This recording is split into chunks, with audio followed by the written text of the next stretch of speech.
اللہم صلی علی محمد وآل محمد وعجل فرج آل محمد۔ السلام علیکم یا علی مدد تمام مومنین و سامعین و ناظرین۔ آج ہم آپ کے ساتھ ایک نئے ٹاپک کو شیئر کرنے کے لیے حاضر ہیں۔ جی ہاں، آج ہم آپ کو بتانے والے ہیں جناب حابیل اور قابیل کے متعلق۔ اللہ پاک کی ذات بابرکات نے خلیفۃ الارض والسماوات کا اعلان تو ملائکہ کے سامنے کر دیا۔ ان کی فضیلت، ان کی تعظیم و تکریم کو ایک سجدہ تعظیم کے ساتھ فضیلت کو قائم کرنے کے لیے کہ آدم علیہ السلام کی فضیلت کا اظہار کا پہلا سلسلہ جو قائم ہوا، اور اس سلسلے کی ظاہری و باطنی جو بھی جواز تھے جس کو ملائکہ بھی جانتے تھے، اور آدم علیہ السلام نے بھی اس تعارف کو حاصل کیا اللہ پاک کی ذات بابرکت سے، کیونکہ آدم علیہ السلام بیت اللہ، کعبۃ اللہ، ظاہری باب اللہ تھے۔ ایک سمت کے طور پر اس وقت مسجودیت کا ظاہری اظہار اللہ پاک نے Subscribe to my channel and also press this bell icon. مین تو بات تھی ان ازوات مقدسہ کی ولایت کا جو ان کے جسم اطہر و مقدس میں ودیت نورانی کے طور پر داخل ہو چکے تھے۔ تو سرکار آدم علیہ السلام جب زمین پر اتارے گئے تو سرکار آدم علیہ السلام کو اپنی وسیع کی ضرورت پڑی، جانشین کی ضرورت پڑی، نائب کی، وزیر کی ضرورت پڑی۔ تو اللہ پاک نے جناب آدم علیہ السلام کو قرآن پاک کے ذریعے سے بھی یہ وحی کر دی تھی کہ تم اپنے دونوں بیٹوں یعنی حابیل اور قابیل میں قربانی کا تذکرہ کرو کہ جس کی قربانی قبول ہوگی وہ یہ حضرت آدم علیہ السلام کا جانشین ہوگا، وسیع ہوگا، وزیر ہوگا، نائب ہوگا۔ جناب حابیل علیہ السلام کیونکہ بھیڑ بکریاں چرایا کرتے تھے، انہوں نے ایک نہایت ہی صحت مند بکرا کہہ لیں، دمبا کہہ لیں، مختلف روایات میں ملتا ہے، وہ پیش کیا۔ اور قابیل کیونکہ زراعت کرتے تھے، انہوں نے کچھ باسی جلی سڑی گندم جو ہے وہ رکھی۔ تو آگ کے ایک شعلے نے جناب حابیل علیہ السلام کے اس بکرے یا دمبے کو آ کر جلا دیا اور خاکستر کر دیا۔ تو قابیل جو تھا وہ کافی متعصب ہوا، کافی بغض و نفاق اس کے دل میں قائم ہوا، اور وہ یہ سوچنے لگا کہ اگر حابیل کو وصایت و وزارت مل گئی تو کل میری اولاد جو ہے وہ اپنے آپ کو کمتر جانے گی۔ تو اس تعصب اور تکبر اور حسد و حرص کی وجہ سے ایک دن جناب حابیل جس وقت اپنی بھیڑ بکریاں چرا رہے تھے تو قابیل نے ان کو دو پتھروں کے درمیان ان کے سر کو رکھ کر اوپر سے، ایک روایت ہے کہ ایک بھاری پتھر ان کے اوپر مارا سر کے اوپر جس سے ان کی شہادت ہوئی، اور دوسری روایت ہے کہ دو پتھروں کو آپس میں اس طرح زور سے دھکیلا جس میں وہ پھنس گئے اور ان کی شہادت ہوئی۔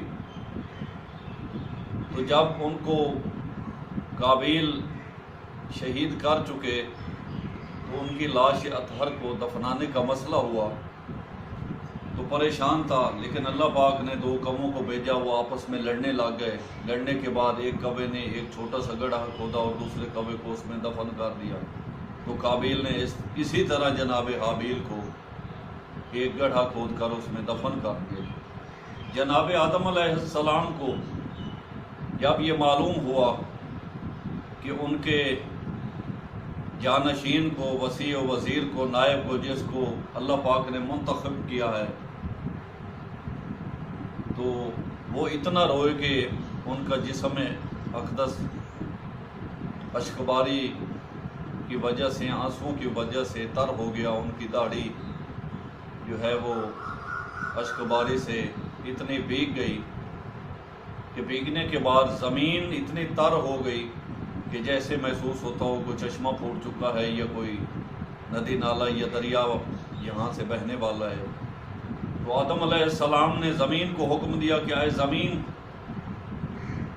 تم اس ناحق خون کو کبھی اپنے میں داخل مت کرنا، چھپانا نہیں۔ اسی لیے آج تک جو بھی قتل ہوتا ہے تو زمین خون نہیں چوستی۔ تو جس وقت جناب حابیل علیہ السلام کا قتل ہو گیا تو آدم علیہ السلام نے جناب حوا کو ملنا چھوڑ دیا، کافی عرصہ گزر گئے۔ تو قابیل جو ہے وہ ملعون قرار دیا گیا اللہ پاک کی طرف سے اور نکال دیا گیا اس علاقے سے۔ اور ایک روایت میں ہے کہ سرکار صادق علیہ السلام سے پوچھا گیا کہ قابیل کہاں چلا گیا، تو جناب صادق علیہ السلام نے اپنے اس صحابی اور دیگر اصحاب باوقار و باغبار کو یہ فرمایا کہ قابیل حابیل کو قتل کرنے کے بعد مختلف روایات میں ملتا ہے شام چلا گیا، وہاں اس نے ایک آتش کدہ قائم کیا اور آتش پرستی شروع ہو گئی، اور اس کی جتنی بھی اولاد تھی وہاں سے یہ آگ کی پوجا شروع ہو گئی۔ اللہ پاک نے قابیل کو چشمے آفتاب میں اپنے عطاب کے طور پر، اپنے غضب کے طور پر اس پر یہ عطاب نازل کیا کہ چشمہ آفتاب میں اس کی گرفت قائم ہو گئی۔ وہ جتنا بھی پانی مانگتا یا پیتا تھا اس کی پیاس نہیں بجھتی تھی۔ تو سامعین و ناظرین، قابیل ہی وہ تھا جس نے سب سے پہلے آتش کدہ قائم کیا، اور اس کی اولاد آتش پرستی کو عبادت سمجھتی تھی، اور یہ آتش کدہ شام کے علاقہ میں قائم ہوا۔ تو یہ ظاہراً طور پر پہلا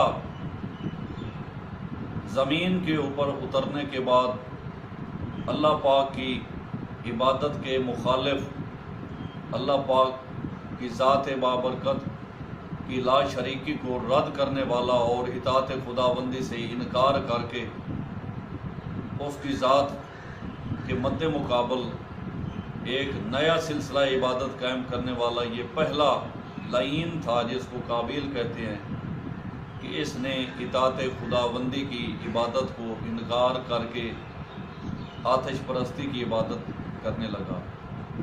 تو آدم علیہ السلام کے سلسلہ اولاد کا آنے والا جتنا بھی ایک نسلی حسبی نسبی شجرے کا تعلق تھا وہ جناب شیش سے شروع ہوا۔ تو ناظرین، یہ تھے جناب حابیل اور قابیل کا قصہ۔ کافی ناظرین و سامعین سننے والوں کو میں بھی نہیں پتہ ہوگا کہ کیونکہ سبھی علماء نہیں ہیں، اور محراب و مسجد و منبر پر ایسے علمی چند نکات سے بھرے ہوئے ٹاپک کو جو ہے وہ نہیں دہرایا جاتا۔ لوگ سمجھتے ہیں کہ یہ بالکل ضرورت اس کی نہیں ہے، لیکن یہ آغاز ہے اس فرعونیت کا، اس نمرودیت کا، اس ملعونیت کا جو دشمن خدا و رسول تھا، اور پھر آدم علیہ السلام جن کو منصب ولایت اور پہلو اقدس میں محمد و آل محمد کے نور الہی کی تجلی کے ساتھ سرفراز کیا گیا تھا، انہوں نے جناب آدم علیہ السلام کو غمگینی کے طور پر اتنا نڈال کر دیا کہ آدم علیہ السلام کافی عرصہ جناب حوا کو دیکھنے، ملنے یا بلانے کی سکت نہ رکھ سکے۔ مالک کائنات ہمیں محمد و آل محمد کے علوم پر اور ذات کبریاء و جناب رسول کریم کے فرامین پر عمل پیرا کرنے کی توفیق عطا فرمائے۔ آمین ثم آمین بحق محمد والہ الطاہرین۔ اللہم صلی علی محمد۔